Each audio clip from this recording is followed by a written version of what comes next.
சாமி இது யாரோட பவுச்சுன்னு தெரியுமா?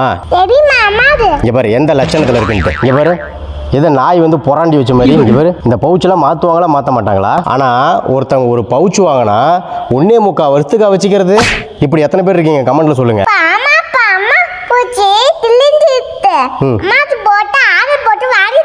ஆர்டர் போட்டு வாங்கி கொடுத்தலாமா பவுச்சு? சரி சாமி, இதுக்கு மேலே அது குப்பைக்கு தான் போகணும். சாமி இது என்ன பவுச்சு? பாரு அம்மாவோட பழைய பவுச்சு அன்னைக்கு நான் தலையை சுற்றி தூக்கி போட்டேன். இது அம்மாட்ட கொடுத்துறேன். போய் அம்மா புது பவுச்சு வாங்கி கொடுத்தேன். எங்க ஒன்னதான் போட்டிருக்கேன். பின்ன என்ன எனக்கா வாங்கி கொடுத்தேன். இன்னொன்னு எனக்கு பவுச்சு பிடிக்கல. பவுச்சை மாத்த வேணாம், போனியா மாத்தி. அந்த பவுச்சு தூக்கி அப்படி வெளியே அந்த போனீங்கன்னா ரைட் சைடில் ஒரு இடம் இருக்கும், பெரிய குப்பை தொட்டி. அதில் போட்டு வேலையை மட்டும் பாரு. அதெல்லாம் போட்டு ப்ரௌனி என்ன விளாண்டுட்டு இருக்கேன். ஒன்றும் இல்லை, இன்னைக்கு சாக்லேட் ஆஃபர் விட்டுருக்கேன். Homemade chocolate free. அதே மாதிரி triple chocolate brownie, varieties of brownie ரெண்டுல எது வாங்கிட்டாலும் 1/2 kgக்கு மேலே இதுக்கு வந்து டெலிவரி சார்ஜ் ஃப்ரீ. பவுச்சு கலாய்க்கிறியா? அப்படியே மூஞ்சி கலாச்சிட்டாலப்ப. போ போ போ.